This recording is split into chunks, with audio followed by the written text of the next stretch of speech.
In the depths of time, where the sands of millennia intertwine with the waves of the unknown, our journey begins. Open your eyes and breathe deeply. You stand on the frontier between legend and history, in a realm where stones still whisper forbidden tales and the shadows of watchful gods stretch across the eons. In the moments ahead, we will descend into the catacombs of humanity's memory to unearth three colossal enigmas, three pillars of light that pierce the darkness of oblivion. First, we cross the Nile and step into the kingdom of the two lands, where the ancient Egyptians raised pyramids that defy gravity and carved upon their walls the formulas for life after death. We will touch sarcophagi laden with the gold of Ra's sun and listen to the Sphinx's secret summons echoing across millennia. Who are you who dare to unravel our mysteries?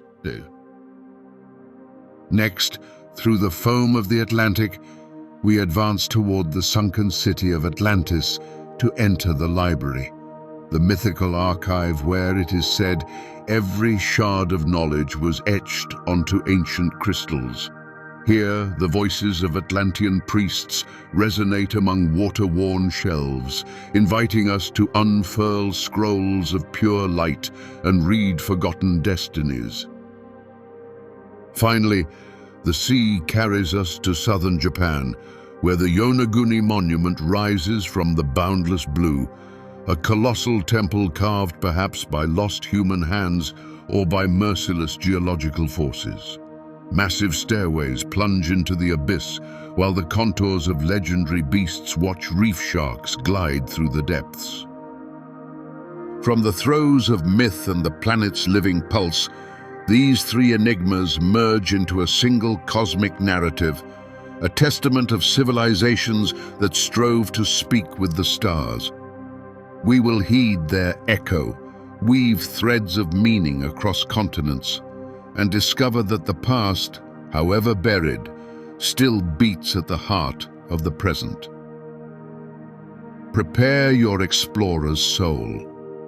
What you are about to witness is not a mere documentary, but a gateway flung open to the very origins of mystery itself. Let us begin.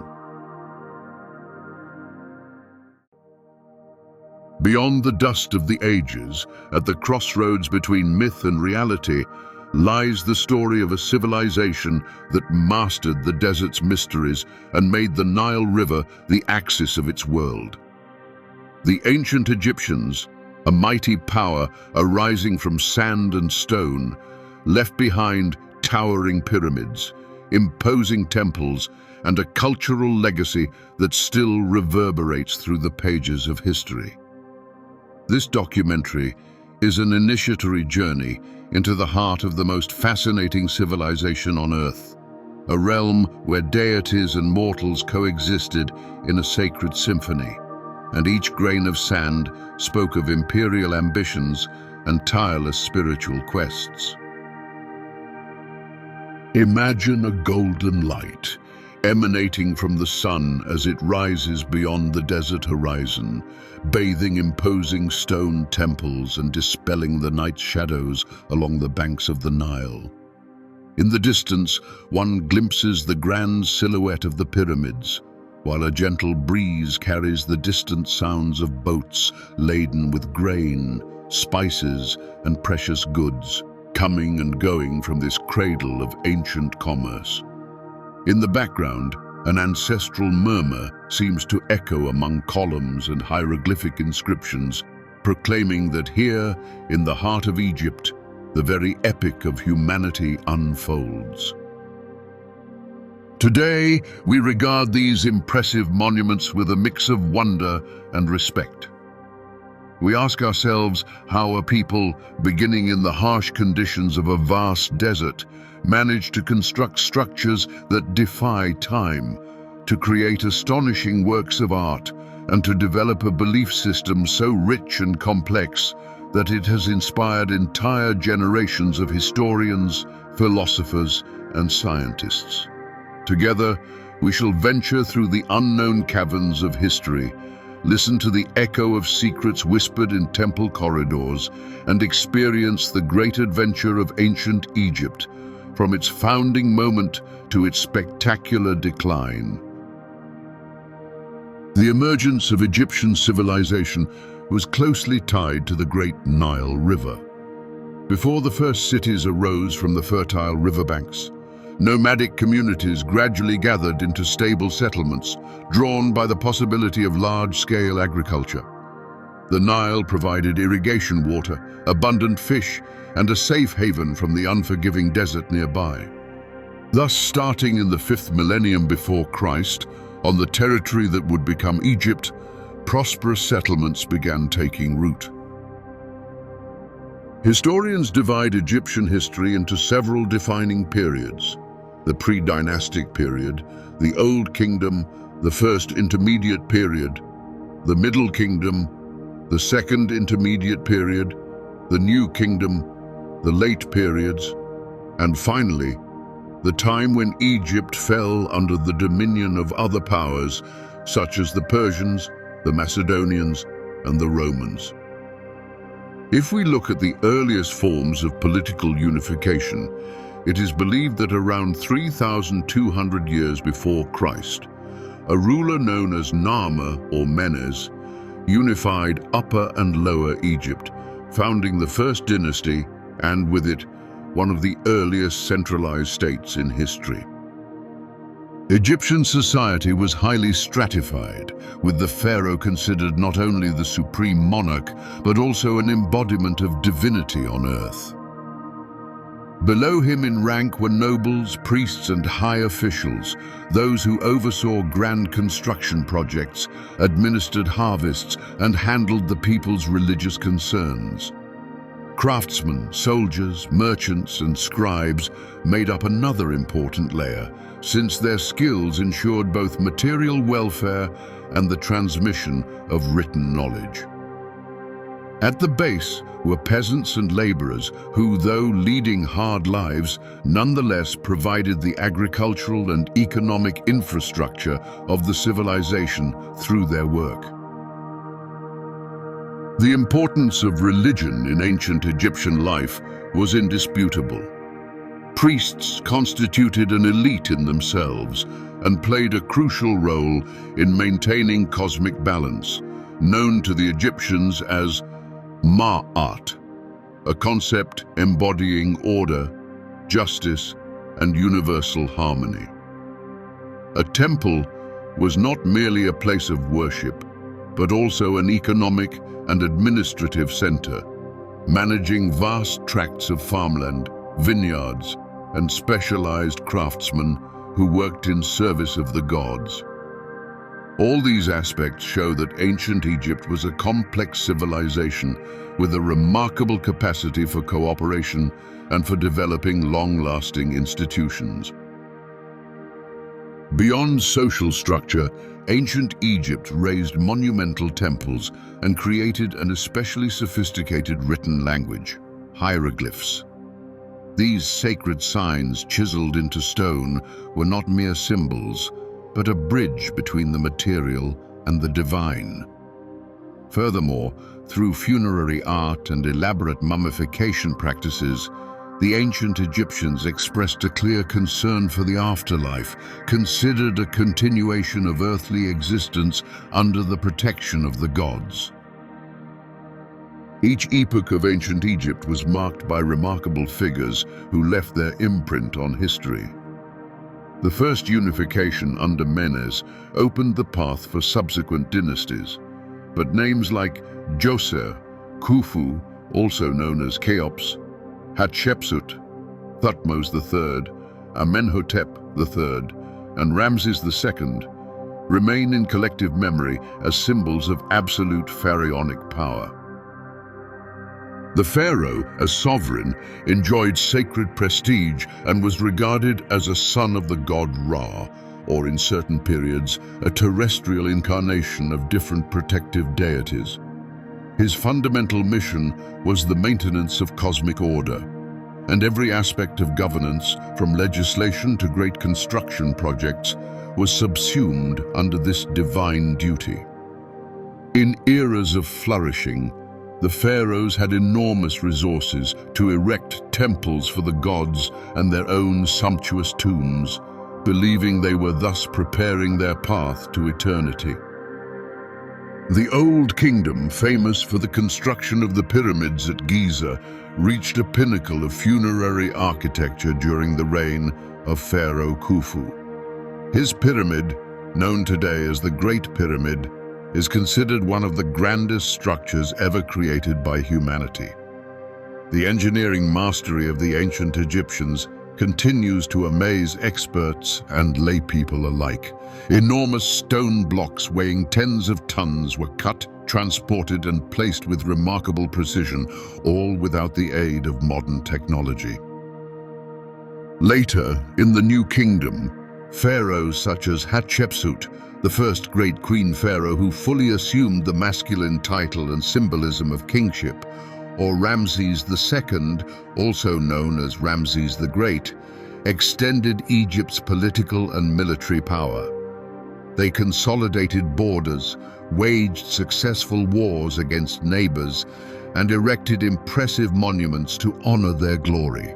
Supported by loyal armies and a sophisticated administration, such rulers guided Egypt to a stability that lasted for centuries on end. Wherever one looks in ancient Egypt, architecture and art exude an aura of sacredness and magnificence. The pyramids are, of course, the most famous symbols, but the kings of Egypt also raised enormous temples whose massive columns are encrusted with hieroglyphs and ritual scenes. From the Temple of Amun-Ra in Karnak, which spans many hectares and contains hypostyle halls, obelisks, and chapels, to the funerary temple of Queen Hatshepsut at Deir el-Bahari, perfectly integrated into a limestone cliff. Every structure reflects the architectural genius of the Egyptians. Picture the scene. Hundreds of workers and craftsmen, clad in characteristic tunics, lined up on construction sites under a scorching sun, hauling stone blocks with the help of simple wooden sleds and ropes. They are driven by a near military discipline and a firm conviction that they labor for a sacred cause. Off to the side, scribes carefully note every delivery, ensuring food rations are distributed fairly and the chief architect's plans are strictly followed. In the background, priests perform prayers and sacrifices to gain the god's favor, without which no stone can be placed successfully. Egyptian art, aside from its aesthetic function, also had a profoundly symbolic role. The frescoes adorning temple and tomb walls depict religious scenes, funerary ceremonies, court life, but also daily activities. All these representations served the purpose of transmitting the political and spiritual messages of the time to posterity, as well as preparing the deceased for the afterlife. The canonical system of proportions, the absence of three-dimensional perspective, and the iconic way of illustrating the human body, head in profile, shoulders front-facing, legs in profile, became part of the visual identity of this civilization. The mythic world of ancient Egypt is populated by a rich pantheon of gods, demigods, and mythological creatures, each representing cosmic forces, aspects of nature, or moral values essential for maintaining order on Earth. Ra, the sun god, was venerated as the main source of life. Isis, symbol of motherhood and healing, was beloved by the people for her compassion. Osiris, the god of death and rebirth, embodied the cycle of vegetation and the hope for an afterlife. Horus, falcon-headed, was the protector of pharaohs and justice, while Seth, the god of storms and chaos, represented the destabilizing elements of the universe. The myth of Osiris and Isis is among the best known. and stands at the center of Egyptian religion. It is said that Osiris was killed by his brother Seth, who dismembered his body and scattered it across the land. Isis, his faithful wife and sister, searched for and gathered every part of his body, magically reconstituted it, and briefly restored his life, long enough to conceive a son, Horus. Horus grew up, defeated Seth, and became king of Egypt, thus perpetuating the sacred line of kingship. This story symbolizes the power of love, sacrifice, and hope in rebirth. The afterlife was extremely important to the Egyptians. They believed that the soul, or Ka, remained closely tied to the mummified body. So mummies were prepared with great care and placed in richly adorned sarcophagi.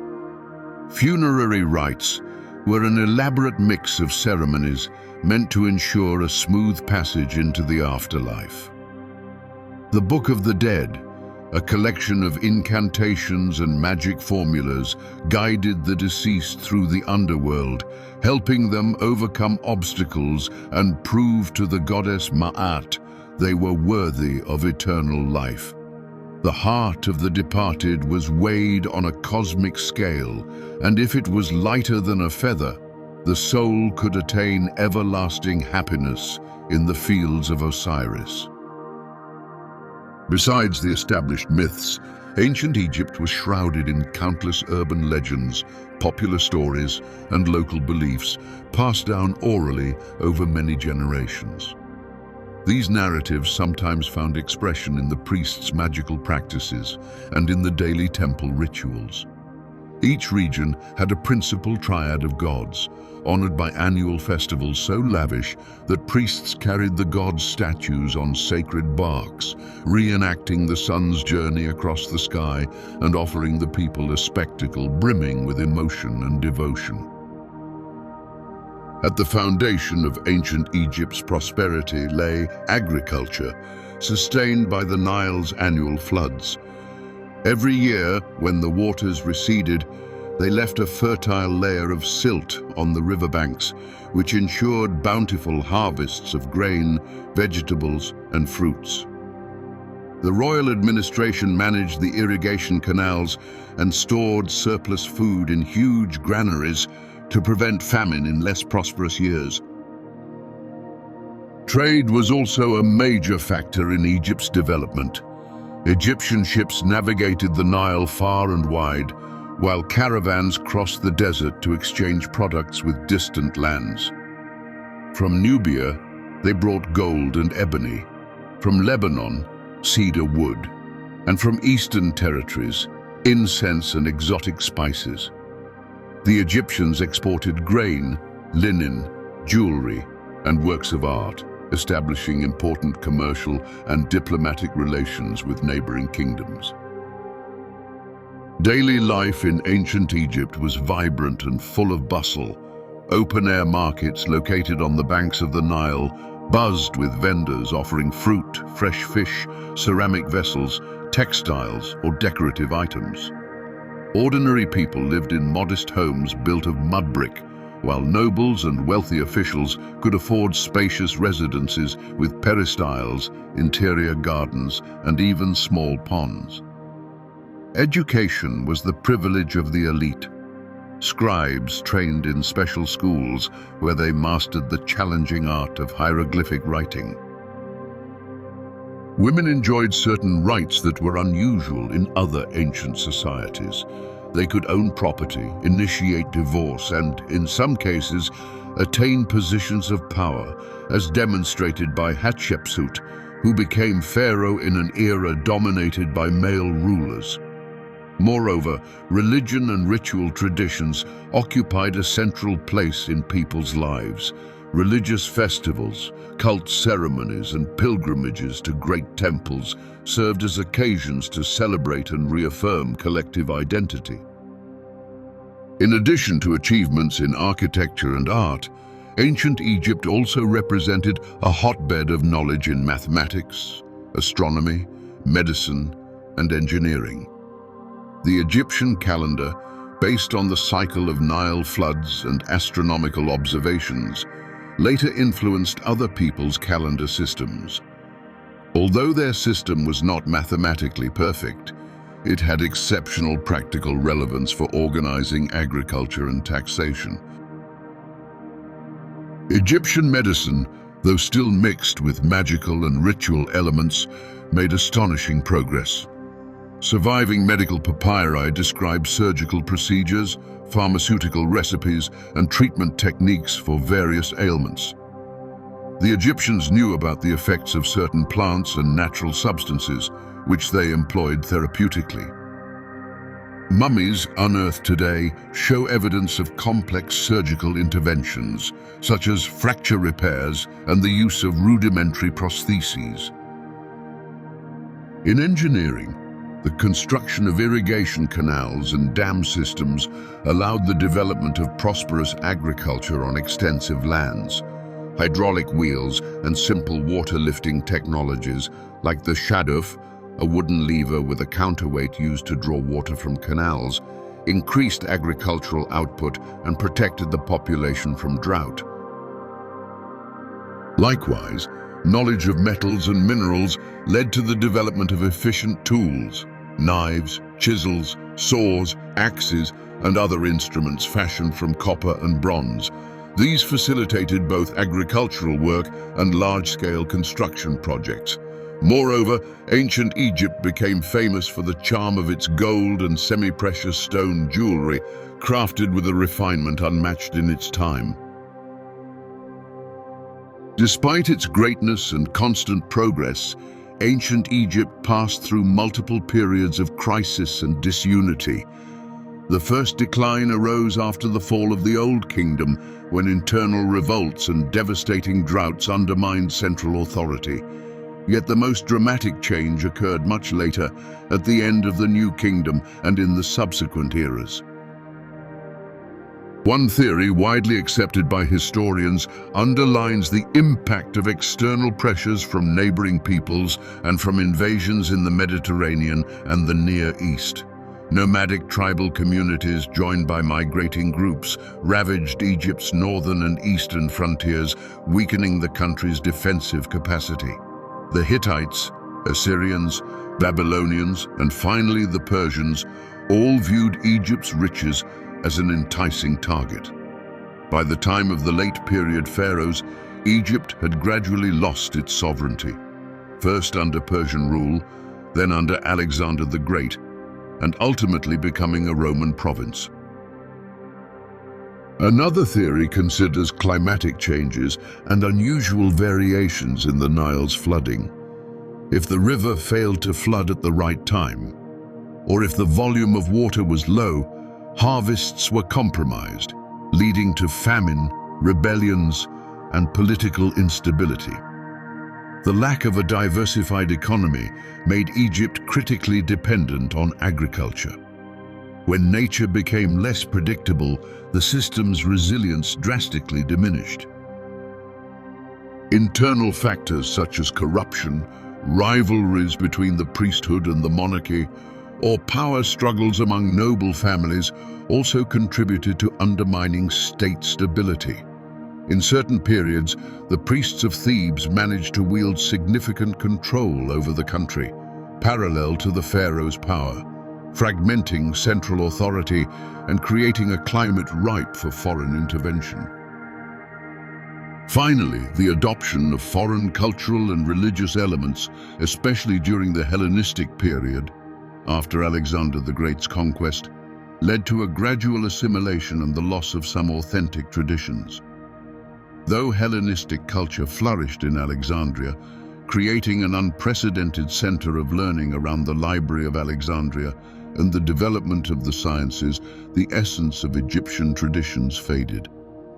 Thus, ancient Egypt, as we know it from its golden age, gradually dissolved into the synthesis of Mediterranean civilizations, leaving behind a vast treasure of monuments and writings that continues to fascinate the modern world. Although the pharaoh's power has dimmed, Ancient Egypt's heritage endures and has inspired generation after generation. Its colossal monuments, like the pyramids of Giza or the temples of Luxor and Karnak, still draw tourists from every corner of the globe. Researchers continue to decipher hieroglyphs, analyzing administrative, religious, and literary texts to better understand the Egyptians' worldview and their concepts of life. Additionally, their methods of mummification and advanced surgical techniques demonstrate a remarkable level of medical knowledge for that era. Egypt's religion, with its rich pantheon and complex rituals, influenced the development of religious concepts in the Mediterranean sphere and beyond, drawing parallels with other Oriental mythologies and contributing to the enrichment of Hellenistic syncretism.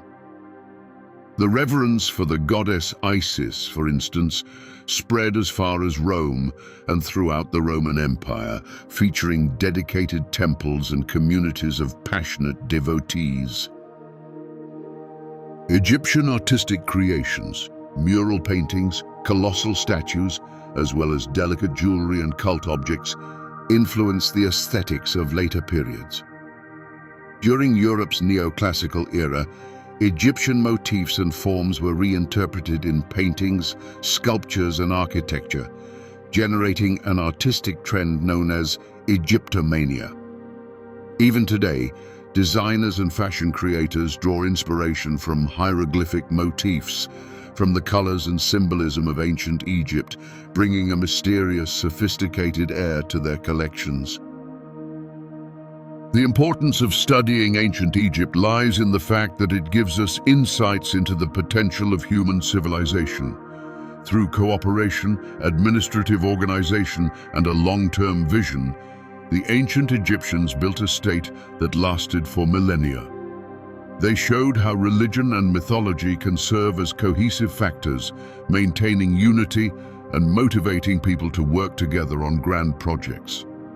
The history of ancient Egypt also raises questions about how we manage natural resources, about balancing political power with responsibility toward the community, and about the fragility of even the most brilliant empires in the face of nature's forces and their own internal contradictions. As the sun sets over the Nile, its light shifts through a spectacle of orange and gold hues. The silhouettes of temples and pyramids, once animated by priests, laborers, and pharaohs, now stand motionless, guarding the timeless hush of the desert. Yet the stones still speak, conveying a powerful message to those willing to listen. Humanity's greatest achievements are made possible through vision, determination, and faith in a shared ideal. The ancient Egyptians had the courage to confront the Nile's waters and subdue the desert, transforming it into fertile land. They revered cosmic forces and erected an entire spiritual universe to explain their place before eternity. Throughout the trials of history, and despite the hardships and wars that shook them, they left behind a universal treasury of knowledge, art, and spirituality that continues to inspire us. Perhaps their pyramids and temples are now tourist sites or open-air museums, but the soul of ancient Egypt lives on through the legends and myths that captivate our imaginations, through manuscripts retrieved from the darkness of time, and through every archaeological discovery that brings another fragment of truth about this civilization to light. Every traveler who follows in their footsteps along the Nile's banks feels the thrill of an ancestral call, as though echoes of their grand epic resonate with our own searches for identity. Like a vessel sailing the Nile's tranquil waters at evening, this documentary draws to a close. But your journey, dear viewers, does not end here. The history of ancient Egypt is an inexhaustible source of mysteries and revelations. Each ruin, each hieroglyph, each myth conceals a key to a profound understanding of human destiny. Moreover, it shows how, through solidarity and creative imagination, people were able to raise monuments that challenge not only nature's forces, but also the ravages of time. The ancient Egyptians speak to us today of the power of faith and limitless ambition, of a bold vision that translates sacredness into architecture and grants life and death equal importance as two parts of the same timeline. Their story urges us to reflect on our own civilizations and on the legacy we will leave for future generations. Will we prove as grand in our intentions and as wise in resource management? Will we rise to the heights of our own ideals? The questions remain open, and the answers may lie in the sand still hiding undiscovered treasures, in hieroglyphic inscriptions that still hold secrets, and in our boundless thirst for knowledge. The journey through ancient Egypt is not only a voyage into the past, but also a challenge for the future. To follow the example of those who, with modest means but an indomitable spirit, managed to fulfill their dreams and materialize their beliefs in tangible, enduring monuments. So once the lights go out and the echo of the final sacred drums fades into silence, keep your hearts and minds open. The story of ancient Egypt truly never ends. It is a call for exploration and reflection, a song across time that unites all of us in one grand adventure, the adventure of self-knowledge and of understanding our place in this vast yet fragile world. We thank you for joining us on this monumental voyage among the pyramids and temples of ancient Egypt, in the lofty heights of pharaonic palaces, and in the soul of a people who understood, thousands of years ago, what it means to dream of immortality. Keep your eyes fixed on the horizon, for there are still countless treasures to discover and lessons to be learned. Like the Nile itself, history follows its course, and we're invited to join in, to let ourselves be carried by the currents, and to write new chapters in the endless book of humanity.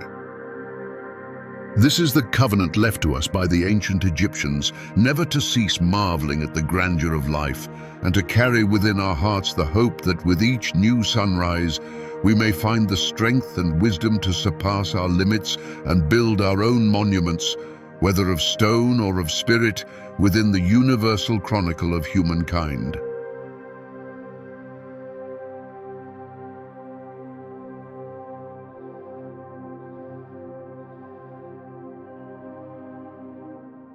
In the distance, where the sky meets the sea, the silhouette of a dreamlike city emerges. Shimmering domes of bronze and gold catch fire in the sunset light, while gleaming boulevards, paved with the legendary orichalcum wind among luxuriant gardens. At the heart of this splendor stands the Great Library, a colossal edifice sculpted from luminescent white stone, guarded by towers clad in orichalcum that glow like burning embers. An imaginary orchestral score pours over this tableau, amplifying the feeling of grandeur and mystery. Yet, beyond the dazzling beauty, hidden in the shelves of this mythical library, lie lost texts and forgotten inventions born of an ancient wisdom scarcely conceivable. A solemn hush reigns, as though the entire Atlantis awaits with bated breath for something unforeseen. Then all at once, the ground begins to quake subtly beneath one's feet, a harbinger of the sudden catastrophe that would forever end the brilliance of this lost world. The legend of Atlantis carries us far back, around the year 9600 BC, when this island empire supposedly flourished beyond the Pillars of Hercules, the Strait of Gibraltar. Atlantis was governed by scholar kings, legendary monarchs who ruled through the power of the mind as well as the symbol of the divine trident. It was said these wise rulers were descendants of Poseidon, god of the sea, thus possessing both spiritual authority and temporal power over their subjects. At the dawn of Atlantis, Poseidon was believed to have shaped the island with his own divine hands. The legend says the god, enamored of the beautiful mortal Cleito, raised concentric hills and dug canals around her home to protect her. He made 2 springs burst forth on the island, one of warm water and one of cold, that fed the lush vegetation of the gardens. The 10 sons, born from Poseidon and Cleito's love, became the first rulers of Atlantis, with Atlas as the firstborn and heir to the throne. According to the myth, the name of Atlantis and the Atlantic Ocean derived from Atlas, while his brothers each governed one of the 10 regions of the empire. Their capital city, situated on an island and surrounded by other islands, was arranged in concentric rings, alternating bands of land and circular canals connected by ingenious bridges. The defensive walls were covered with gleaming metals.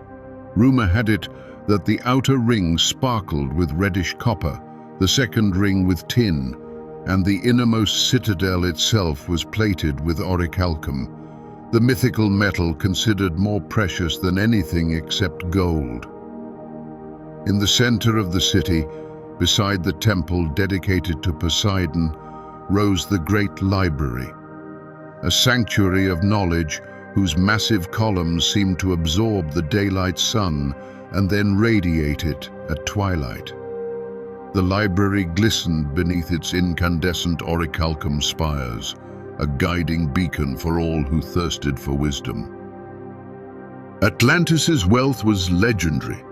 The island was abundant in everything necessary for life. The land yielded rich harvests of grains and exotic fruits, while in the forests and plains roamed a great variety of creatures, even elephants, it was said, a sign of bounty.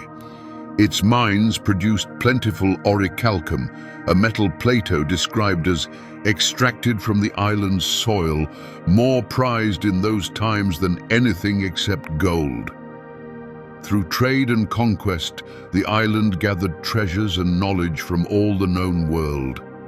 Imagine a harbor filled with elegant ships unloading spices, ivory, and papyrus scrolls from Egypt and Greece, all destined for this miraculous city. In every respect, Atlantis was a civilization centuries ahead of its time, where art, science, and spirituality flourished under the protection of the scholar kings. Over the millennia, Atlantis's tale became steeped in legends. They say that in the city's great library existed crystal codices which, when opened, emitted musical sounds. These crystal books had long stored the world's knowledge, and myth has it that their translucent pages vibrated and sang, as if the wisdom contained within had its own voice. The Atlantean scholars supposedly learned to enchant the crystals, encoding information into sonic and luminous frequencies decipherable only by the library's initiates.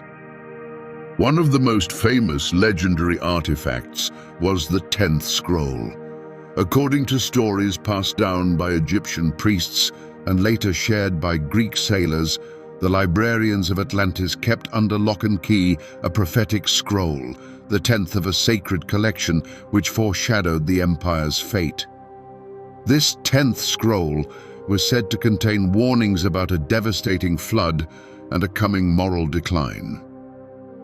Many of Atlantis's rulers, it was believed, feared the scroll's wise prophecies and hid it away, deeming it too dangerous for the people to know. Thus, the mysterious scroll fueled countless speculations. If it had been read in time, might Atlantis have averted its doom? For the Atlanteans, knowledge was not merely a practical tool, but a divine force in its own right. In their mythology, the gods bestowed upon humans the gifts of fire and the light of reason, and the pursuit of knowledge was considered a form of worship. Thus, the Library of Atlantis was more than just a building. It was a temple of wisdom, where priest-scholars performed rituals of learning. Legends say that sometimes, in the stillness of night, mysterious choruses arose from the library's dome, perhaps the wind rustling among manuscripts, or perhaps the very voices of the gods whispering their last secrets into the ears of the chosen. Atlantis and its great library did not exist in a vacuum, but were an integral part of a prosperous and advanced society. On a social level, Atlantis was a thriving state in which well-being was shared among citizens. The city had public squares, grand temples, meeting halls, and communal baths fed by ingeniously heated water. Slavery, if it existed, was scarcely practiced. Chronicles speak more of a free population of farmers, artisans, and merchants enjoying the enlightened protection of the Scholar King's laws. The streets were kept clean thanks to an advanced sewage system, and at night they were lit by oil lamps enhanced with polished bronze mirrors, so the city glowed softly even after darkness fell. Atlantean engineers had developed astounding hydraulic systems.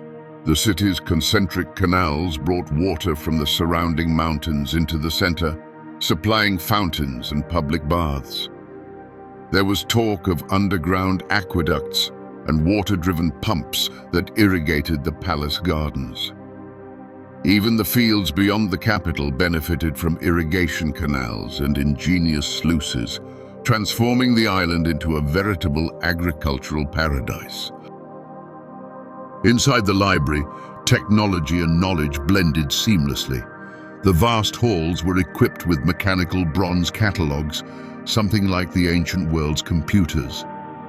Picture a device with finely calibrated gears engraved with symbols and numerals, which librarians could rotate to quickly find the location of a particular scroll or tablet. Manually operated, these mechanisms served as living catalogues. When aligned correctly, they indicated the room and shelf where the desired text was to be found. Atlantean ingenuity in organizing knowledge was astounding. By comparison, the libraries of later civilizations, such as that of Alexandria, would have seemed rudimentary. Alongside science, art, and literature flourished in Atlantis. The library housed mythological epics and philosophical poems, as well as technical manuals and travel journals. The musicians of Atlantis composed grand hymns for festivities, while painters and sculptors decorated the walls of its halls with frescoes and statues that glorified both the gods and knowledge. Atlantean medicine was remarkably advanced. Healers knew the properties of hundreds of plants and marine extracts, preparing restorative elixirs. Rumor holds they even performed delicate surgical procedures using finely polished obsidian instruments. All this knowledge, scientific, artistic, or spiritual, was painstakingly recorded on scrolls and tablets, awaiting discovery by future generations. On the library's roof stood astronomical observatories. Beneath glass and copper vaults, wise men studied the skies and the stars. They built observation tools akin to astrolabes, calibrated to track the movement of planets and stars. On clear nights, while the city slept, one could see the silhouettes of Atlantean astronomers turning the lenses and discs engraved with constellations, recording eclipses and conjunctions on clay tablets. They had accurately calculated the length of the solar year and even knew of the existence of planets yet unseen by the naked eye, believing that the order of the heavens reflected the order on Earth. Daily life around the library was lively and cosmopolitan. Scholars in the blue robe of Atlantis gathered daily in the great reading hall, debating theories about the stars, the gods' wisdom, or the mysteries of matter. Beside them, merchants from diverse corners of the world, Egypt, Phoenicia, perhaps even the legendary Americas, brought rare manuscripts and scientific artifacts to be studied in the library. The stalls in the central marketplace overflowed with scrolls and instruments, hourglasses, astrolabes, globes engraved with the map of the sky, and prototypes of never-before-seen tools. Public demonstrations were held. A sage showed the crowd how a miniature hydraulic pump worked. Another presented a mechanical puzzle that mimicked the planet's movement. Thus, Atlantis was a buzzing hive of intellectual and commercial activity where knowledge and trade mutually enriched each other. No splendor lasts forever. The Atlanteans, in their pride, gradually began to forget the guiding principles that had made them great. Plato recounts that in the beginning they were virtuous. As long as the divine nature endured in them, they despised all but virtue. Wealth did not rob them of moderation. They lived modestly and wisely, unspoiled by luxury or power. The library thrived, knowledge was free and revered, and the law was sacred. But as the empire's wealth grew, the Atlanteans' souls changed. When the divine portion began to fade and the mortal nature gained predominance, they became filled with greed and unrighteous might, Plato wrote of them. Virtue gave way to unbridled ambition, and the former respect for laws and gods turned into arrogance. It is said that in the final years of Atlantis, even in the great library, blacklists of forbidden books appeared. Certain inconvenient scrolls, perhaps including the prophetic 10th scroll, were secretly burned by those who feared the truths they contained. This censorship of knowledge symbolized Atlantis's break from its own ideal of divine wisdom. As moral values wavered, so too did the island's physical foundations begin to tremble. Legends speak of ominous signs. Minor earthquakes felt with increasing frequency, spring water turning salty, animals growing restless for no apparent reason. Some Atlanteans, gripped by hubris, supposedly continued dangerous experiments with the forces of nature. There is speculation that court scholars attempted to harness enormous energies, geo-energetic experiments like tapping into the volcanic power beneath the island, or using giant crystals to concentrate the sun's energy. Such flirting with fire could have weakened the Earth's crust under Atlantis, setting the stage for disaster. Meanwhile, Atlantis was heading toward external conflict. As Plato describes, its armies set out to conquer the Mediterranean world, colliding with ancient Athens. Their military arrogance was in vain. The Athenians, forced to fight alone against the empire, managed the impossible by repelling the Atlantean invasion. By contrasting legendary Athens with fallen Atlantis, Plato illustrated that only a society faithful to moral values can endure. The gods, witnessing the Atlanteans' downfall, poured out their wrath. Indeed, Plato abruptly ends his dialogue just as Zeus, father of the gods, convened a divine council to punish the corrupted Atlantis. Zeus's words did not survive since Critias cuts off at that point, but the end was self-evident. Atlantis was struck by a terrible cataclysm. The Egyptian chronicle Plato cites records the fatal moment. In a single day and night of misfortune, Atlantis sank into the sea. The earth cracked, colossal waves engulfed temples and libraries, and the orichalcum domes collapsed under the weight of the raging ocean. The inhabitants of Atlantis were caught off guard. The split earth and towering waves gave them no escape. In the harbor, ships were hurled ashore like toys, and temples and entire palaces crumbled in an instant. Those who tried to flee to the island's high points watched even those hills gradually subside, until the furious ocean covered everything. The entire island, along with its people, disappeared into the depths, leaving behind only a vast muddy shoal that made the surrounding waters impassable for ships. The great library, once a beacon of knowledge, remained lodged for millennia in its stone tomb in the silence of the abyss. Yet the legend itself did not vanish entirely. It is said that thousands of years later, the priests of ancient Egypt revealed the story of Atlantis to the Greek sage Solon, who brought it back to the Hellenic world. Through Solon, the tale eventually reached Plato, who set it down in writing, ensuring its immortality. Scholars continue to debate how much real history and how much myth the story of Atlantis contains. Plato, writing Timaeus and Critias in the 4th century BC, likely used this account as a parable of pride and downfall. Even so, the mystery has never ceased to captivate. Modern research has sought to link the legend to known geological and archaeological events. Some historians believe Atlantis could be just an allegory inspired by various actual catastrophes. One theory contends that the Minoan civilization on the island of Crete was the prototype for Atlantis. Around the year 1620 BC, the Santorini Thera volcano in the Aegean Sea erupted cataclysmically. The colossal explosion and resulting tsunami devastated Minoan cities, which at the time constituted Europe's most advanced civilization. A maritime empire shattered by nature's wrath, mirroring perfectly a sunken continent. Others point to the Greek city of Helike as a possible source of inspiration.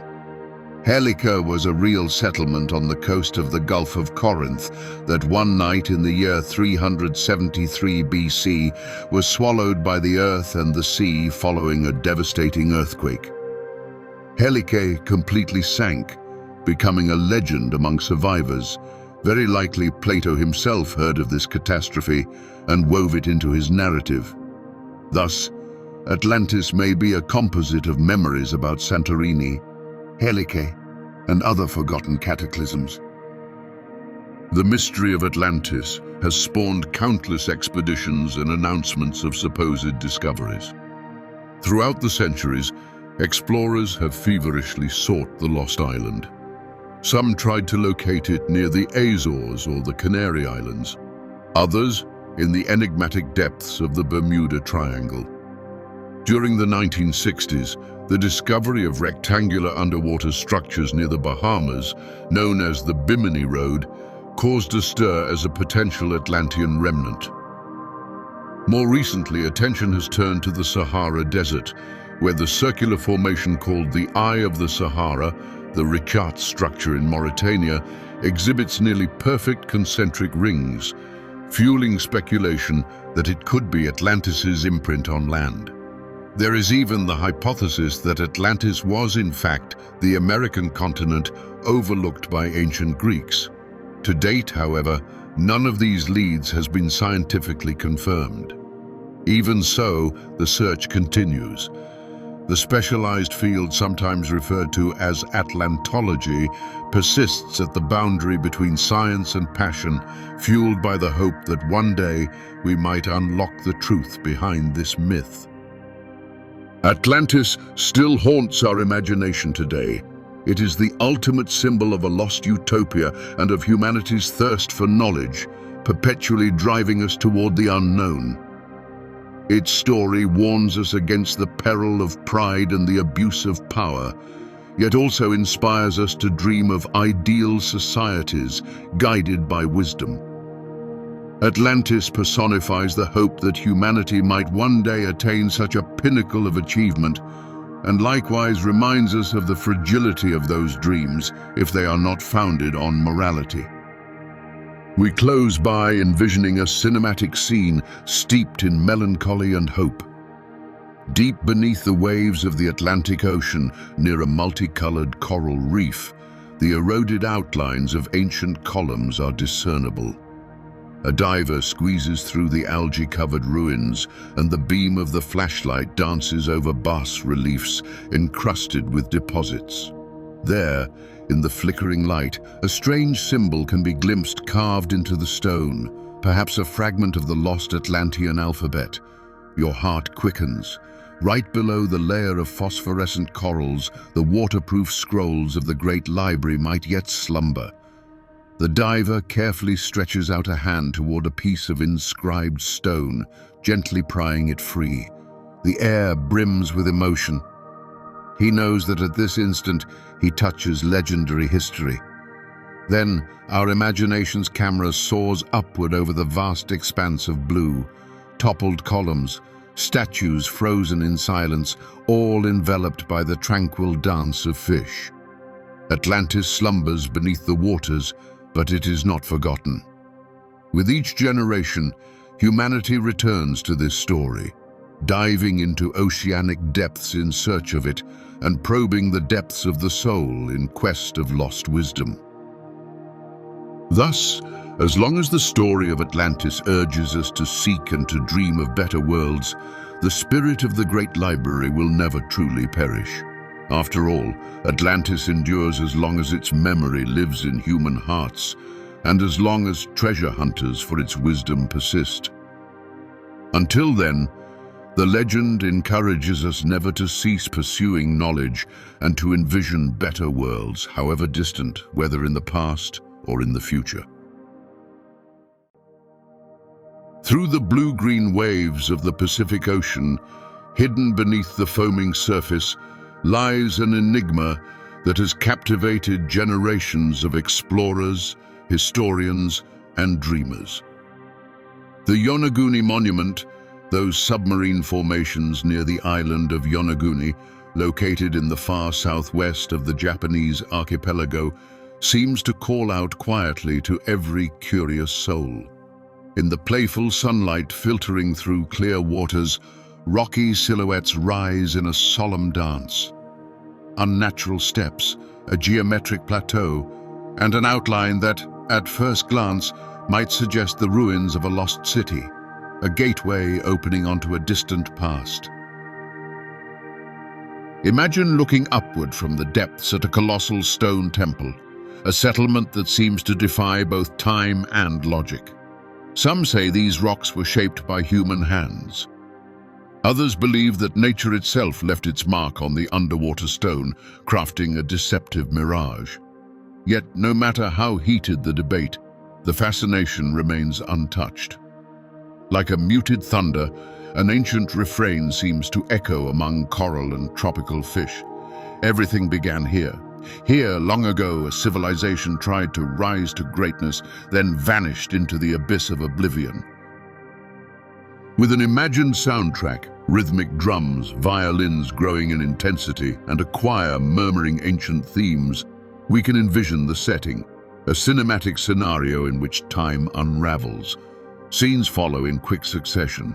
A handful of modern explorers, equipped with diving suits, hover around a seemingly precisely cut stone wall.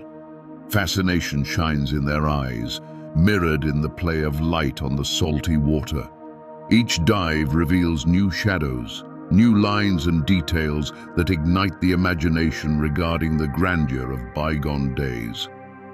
Over the course of this journey, we will venture into the heart of the legend. We will learn about the potential origins of the Yonaguni Monument, uncover stories of a forgotten empire that, some theorize, might have flourished many millennia in the past. We will study its structures, delve into its theories, and imagine the lives of those who may once have built here a spiritual and political center. Prepare to feel the tremor of history beneath your fingertips, to heed the ocean's call, and to enter an underwater kingdom where magnificence and mystery intertwine.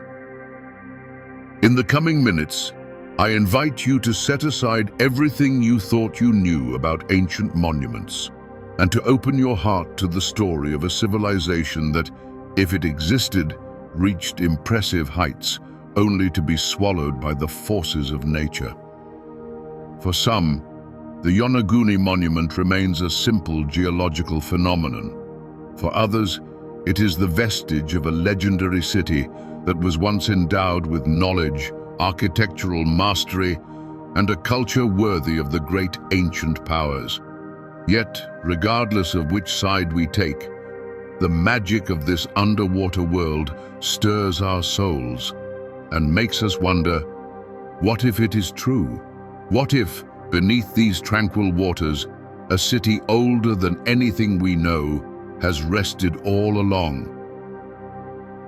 Let us set forth together on this journey, to listen to the ancestral voice, to gaze upon the traces etched in stone, and to let ourselves be carried on the waves of time, from a legendary founding to a grand finale.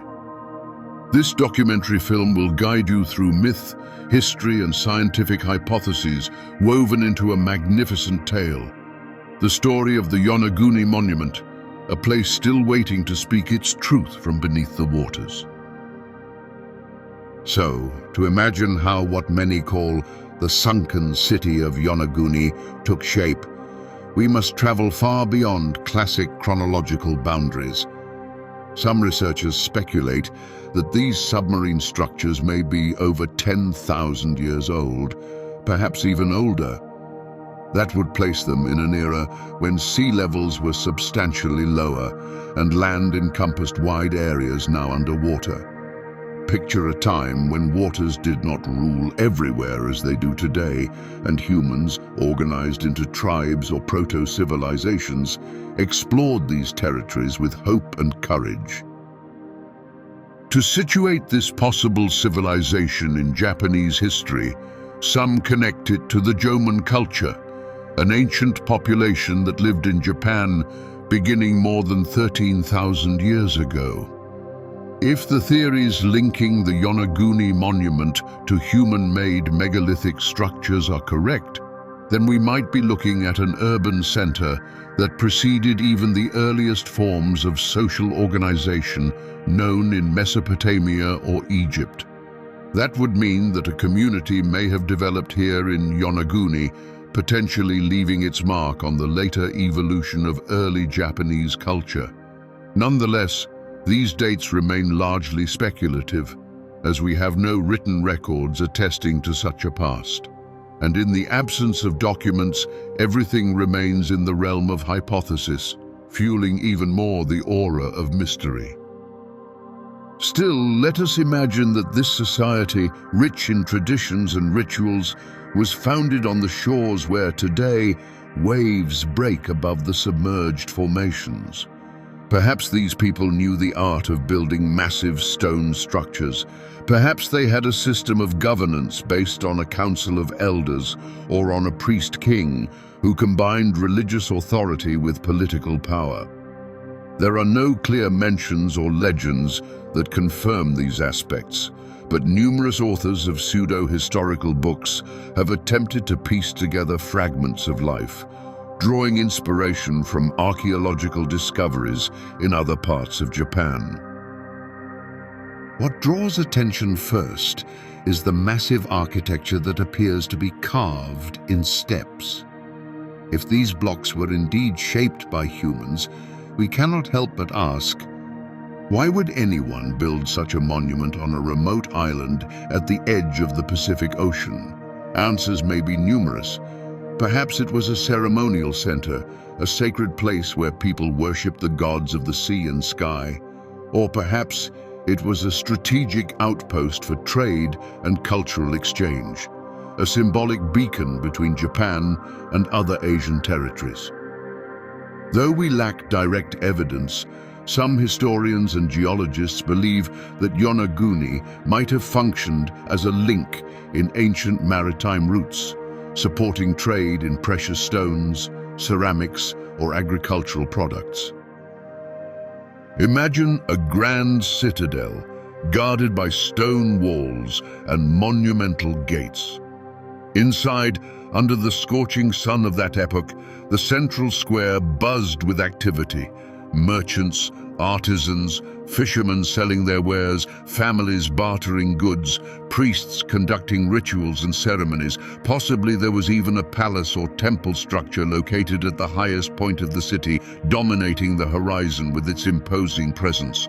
The thought of such an urban development in a time so remote fills us with awe and reverence.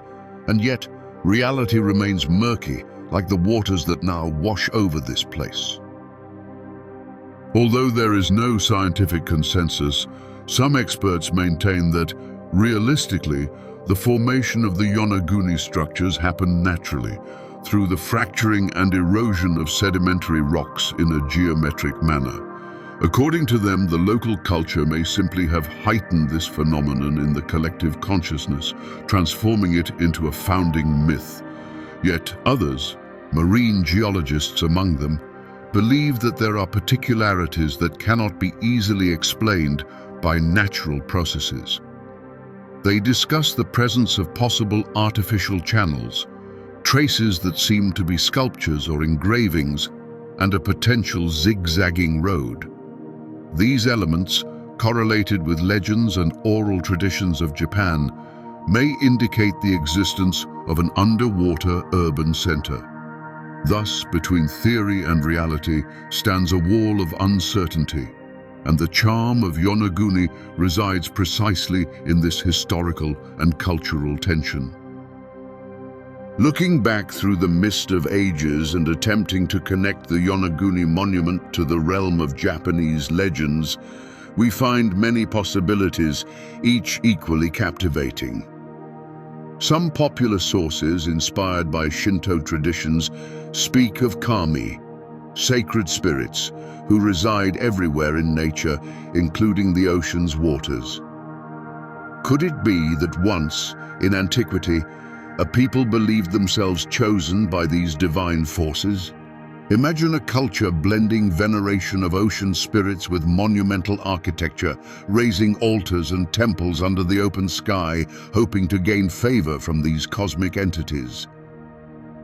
Some authors, fascinated by the myth of the lost continent Mu or Lemuria, claim that Yonaguni could be a remnant of that legendary land disappeared into the depths of the Pacific Ocean.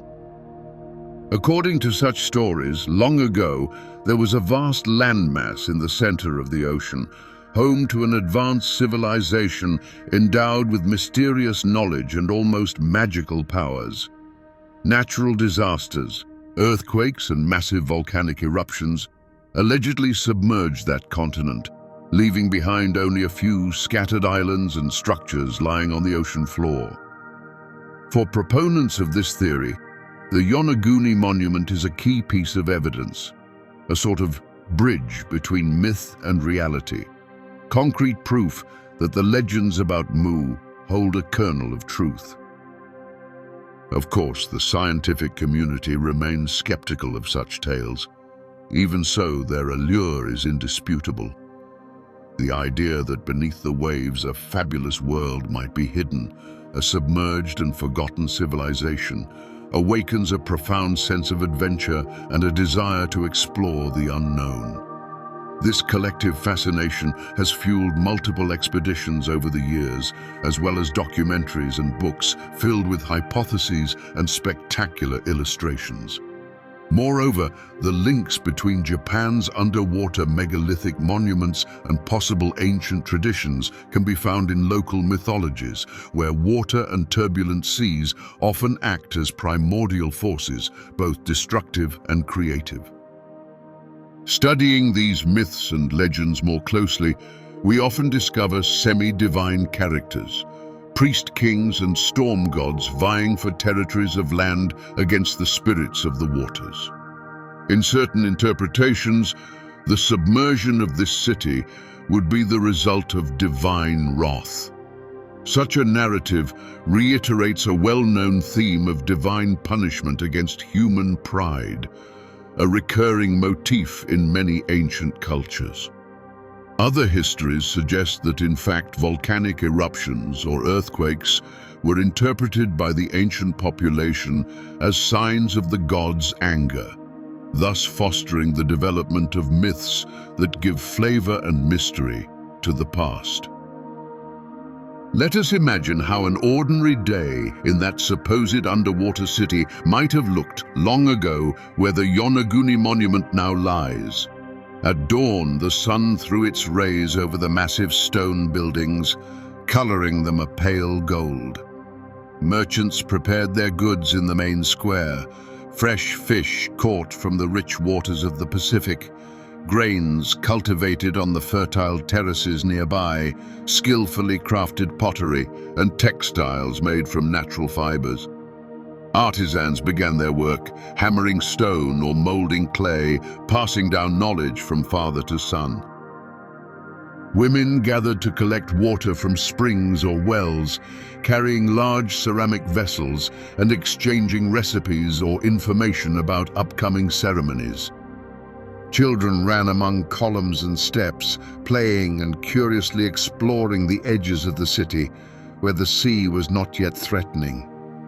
Spirits and sea gods mingled in the collective consciousness.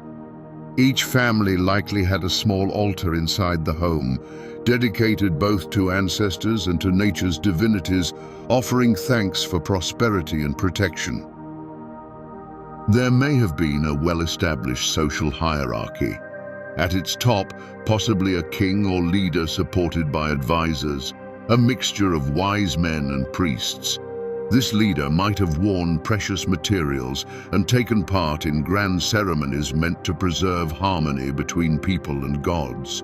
In turn, priests guarded traditions and sacred knowledge, responsible for drafting the festive calendar, interpreting signs in the stars, and officiating initiation rituals. Artisans, farmers, fishermen, and merchants formed the productive class, vital to the city's well-being. They supplied food, clothing, cult objects, and everyday tools. Beyond religious and political aspects, life in this hypothetical city pulsed with cultural diversity. Festivals were organized to honor equinoxes and solstices with music, dance, and outdoor banquets. People gathered to celebrate the cycles of nature, to thank sea and land, but also to express the joy of living in a place blessed by beauty and prosperity. On these occasions, the entire city was adorned with flower garlands and torches made from fragrant resins. And at the heart of the festivities, the king and priests gave speeches on the importance of social unity and the vision of a society in which each person's role was well defined. If the Yonaguni Monument truly represents the remnants of an ancient city, then the quality and craftsmanship of its construction speak to an advanced level of technical knowledge for that era. Cutting and shaping large blocks of stone, assuming they are not simply the result of natural fracturing, would have required specialized tools and an understanding of material properties. It is possible these ancient builders mastered rudimentary methods of using levers, simple pulleys, and wooden platforms to move massive blocks. In addition, planning the space and constructing stable buildings on land prone to earthquakes imply fundamental knowledge of seismic-resistant architecture, even if based on empirical observation. Besides architecture, the hypothetical Yonaguni culture may have developed maritime navigation expertise. Situated in a strategic area, close to other islands and to the Asian coast, this civilization might have used ships to maintain ties with other peoples, exchanging goods and ideas. In some speculative scenarios, these ancient navigators even ventured across distant Pacific regions, pioneering transoceanic routes. They might have used the positions of stars and the movements of ocean currents to navigate with some precision, quite a technical achievement for such an early moment in history. On the agricultural front, residents of Yonaguni likely employed terraced cultivation to maximize the small amount of land available among rocky regions, a system allowing for the collection and retention of rainwater. They may have grown primitive grains, hardy vegetables, and practiced intensive fishing, adapting to their geographical conditions. These elements, coupled with a sedentary lifestyle, would have favored the emergence of ever more complex social and cultural structures. Yet we must remember, all these hypotheses rely on the assumption that the Yonaguni Monument is a human artifact. Absent concrete archaeological evidence, like stone tools, pottery, human bones, or inscriptions, we remain in the realm of speculation. Even so, the mystery itself and the potential grandeur of these achievements serve as perfect fuel for our collective imagination. When it comes to the end of Yonaguni's hypothetical civilization, theories abound and overlap with legends and geological events. One of the most commonly encountered scenarios involves a natural catastrophe, rising sea levels at the end of the last ice age, repeated earthquakes, massive waves triggered by tsunamis, or catastrophic volcanic eruptions. Japan is known for intense seismic activity and a high frequency of earthquakes and tsunamis. If the Yonaguni civilization truly existed, it may have been wiped out by a maritime cataclysm, losing vital infrastructure and forcing its people to migrate. Over time, the fruits of civilization vanished, and the monuments were swallowed by the waves, covered by coral and sediment. Another possibility is a slow decline, driven by economic and political factors. Perhaps the city depended heavily on maritime trade and, for various reasons, climate changes, shifts in trade routes, drought or famine, experienced a progressive decline, culminating in the gradual abandonment of the settlement. A long period of instability could have undermined social unity, leading to internal conflicts, political fragmentation, and ultimately the collapse of leadership. The result? A dispersed population that abandoned the area in search of a less hostile environment. There is also a mythic epic thread, divine punishment. In some hypothetical legends, unwritten but imagined by enthusiasts, it is suggested that this once prosperous and arrogant society dared defy the gods of the sea, or indulged in practices deemed sacrilegious, prompting the city's destruction through sudden flooding. The theme recalls the biblical myth of the flood, present in various forms across almost all world cultures, from Sumerian tales to Vedic epics. Of course, in the objective scientific realm, most specialists tend to combine geological and archaeological elements, emphasizing the natural explanation. There is no clear sign of a civilization, just stone formations created through natural fracturing. Even so, many of them concede that if the Yonaguni Monument has any human component, a natural disaster remains the most plausible cause for submersion. In the tectonic context of the region, a major earthquake followed by a large tsunami could have been enough to destroy any stone infrastructure, especially if there were already cracks or structural vulnerabilities. The enormous waves could have quickly engulfed large areas of land, and in just a few hours, the fate of an entire city would have been sealed. Now, let us dare to create a romantic reimagining, painting the picture of this civilization's decline as an epic moment, worthy of a film scenario. As the sun sets, dark clouds gather overhead, foretelling a grim future. The inhabitants of the great city of Yonaguni, once proud of their achievements, feel the ground trembling beneath their feet. Massive stone buildings vibrate and fault lines appear. Far out at sea, a colossal wall of water takes shape. A deafening roar rises, while the ocean inexplicably withdraws, exposing for a moment the ocean floor. Priests run toward the temples, begging the gods for mercy. Families flee to higher ground, but the cliffs collapse under the violence of the quake. In mere moments, the catastrophic wave strikes the shores with devastating force, sweeping away buildings, people, and hopes. What remains is a ravaged landscape where water slowly reclaims its domain, covering the ruins with a liquid shroud. In the days, months, and years that follow, survivors pass down to future generations stories of the gods' wrath and the city that once existed on the ocean's edge. As time goes by, reality becomes entwined with fable, turning the Yonaguni Monument into a symbol of human pride and downfall before nature's might. With each generation, memory grows ever vaguer, merging with fairy tales and popular beliefs, until everything reaches us as a simple myth, or, in the view of others, as a historical puzzle still unsolved.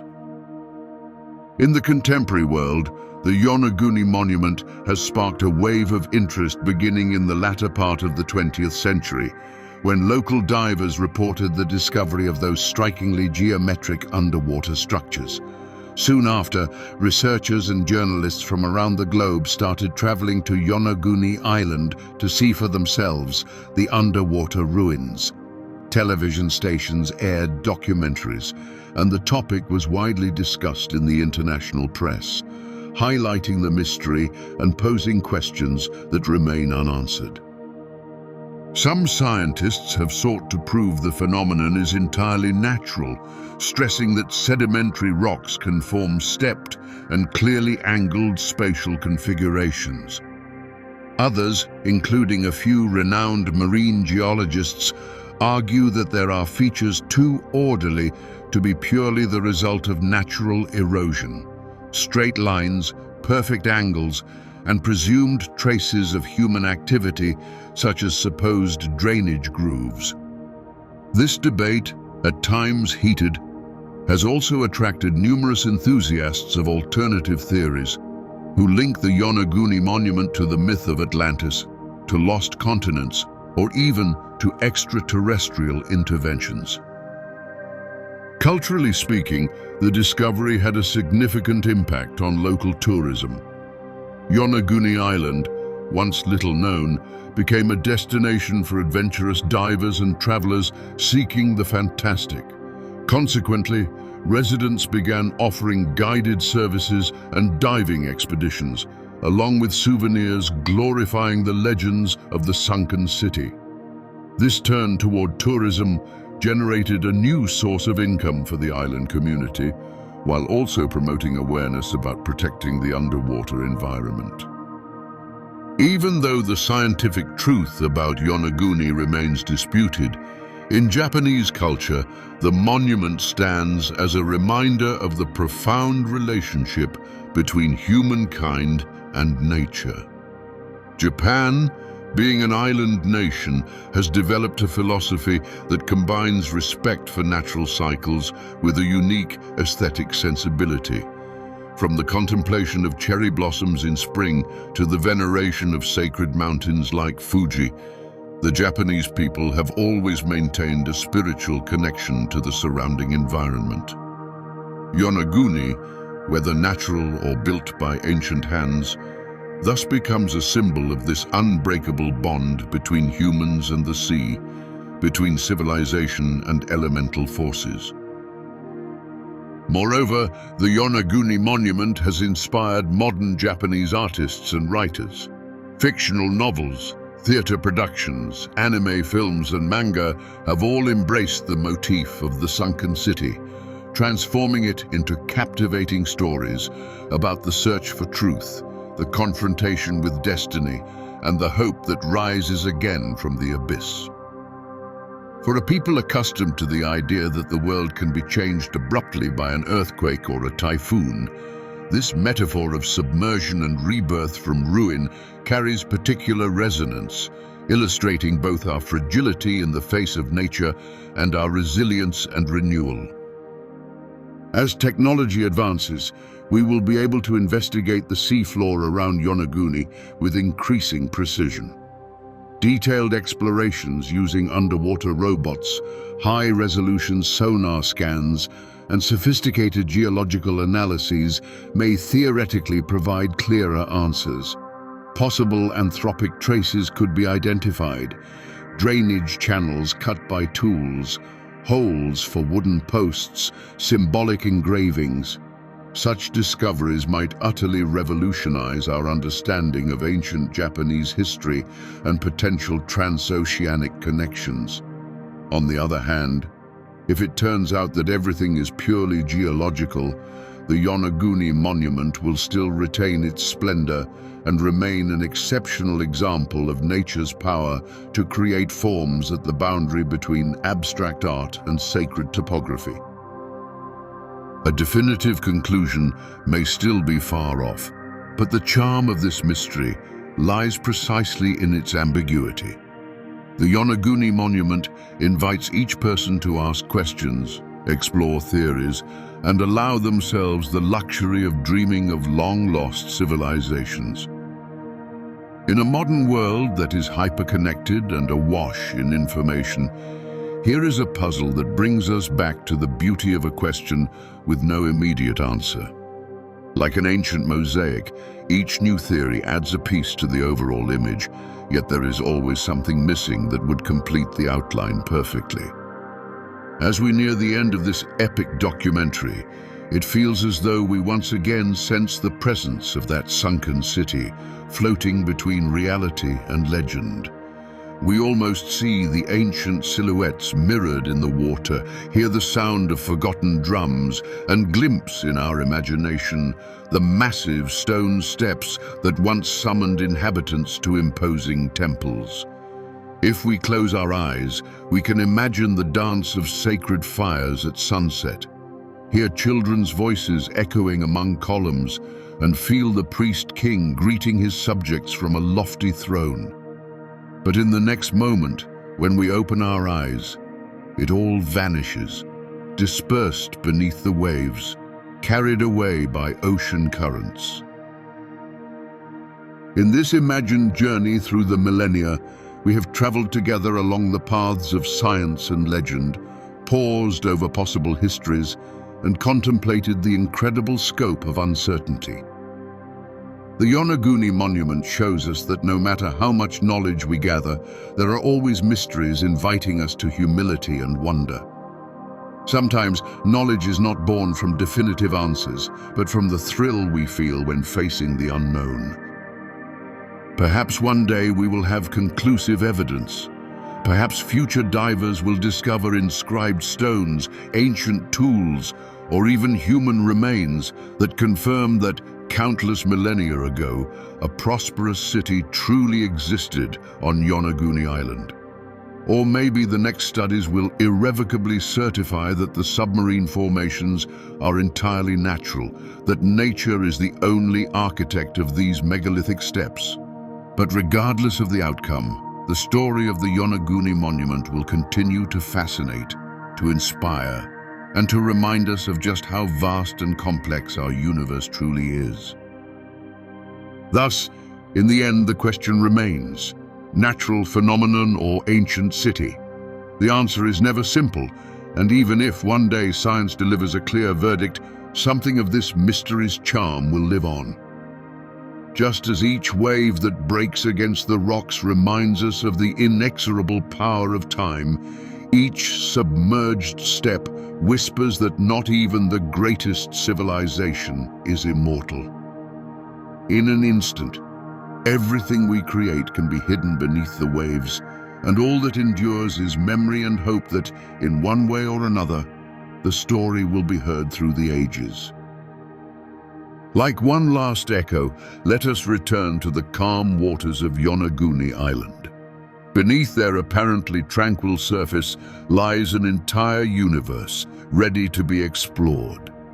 The final message of this adventure is a call to all those with an explorer's spirit, to those who dare to seek truth even where it seems impossible to find.